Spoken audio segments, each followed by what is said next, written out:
school principal with over a decade of experience serving students with autism and the grandmother of a child with autism. Jennifer Kaufman lives in this world from both sides, and she joins us live now to talk about her book, Grandparenting on the Spectrum, a journey from both sides of the desk. Jennifer, thanks so much for joining us today. Thank you, Alexis. So tell me a little bit about your background, having, with what I was just talking about, how you're a school principal right now, but you're also a grandparent. Tell us a little bit about that. So not only am I a school principal, but I'm a school principal at a school for kids with autism. And so, I thought I knew all about autism, and suddenly my grandson, who is now 8 years old, received an autism diagnosis around the age of 3, and it changed everything.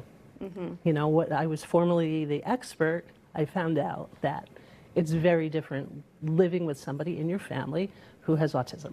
It's, it definitely is. And I told you I have a lot of experience with this as well with my own younger brother, right? And it can be, it's difficult sometimes to know how to support them in the best way. But I think and we talked about this a little bit, but just showing up and having that support system is number one. What else can we learn from the book that you're talking about? Sure. Well, what I learned was, I had all sorts of these expectations going into it and what a grandma was to me. Sure. And I had raised 2 kids. I was the school principal with all this expertise. And suddenly I realized that I'm really not the expert. My daughter and her husband are the expert on their child.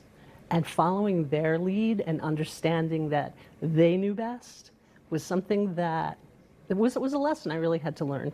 That they're shifting expectations. Yeah. No, I totally get that. I feel like it can be, like a little difficult for a parent versus a grandparent here. What do you think is kind of the biggest takeaway from your book that you've really learned that you'd want somebody reading to understand?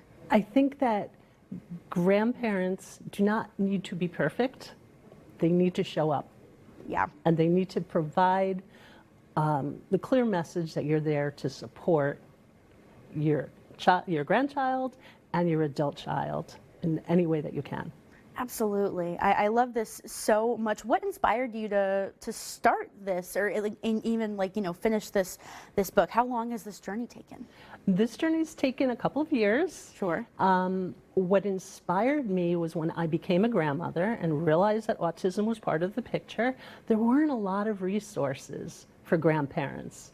And so I thought I would just take all of my own experiences, the mistakes that I've made, the joys that I've experienced, put them into a book to try to help other grandparents navigating this. That is really, really cool. And I'm sure a lot of people, because I feel like, and you could obviously speak more on this than I could, but talking about autism is completely different now than it was several years ago, right? Absolutely. So bringing it into the picture now is a big deal. It's a big deal, and inclusion and making sure that people with autism have opportunities in our communities to be part of our communities is incredibly important. Absolutely, and I mean they're so fun and nice to be around. I mean, as I know, I grew up with it myself, right? Mm-hmm. So it is really, really great. So having these resources is amazing. So Jennifer, thank you so much. You are very welcome for coming on and talking all about it. My pleasure. I appreciate it.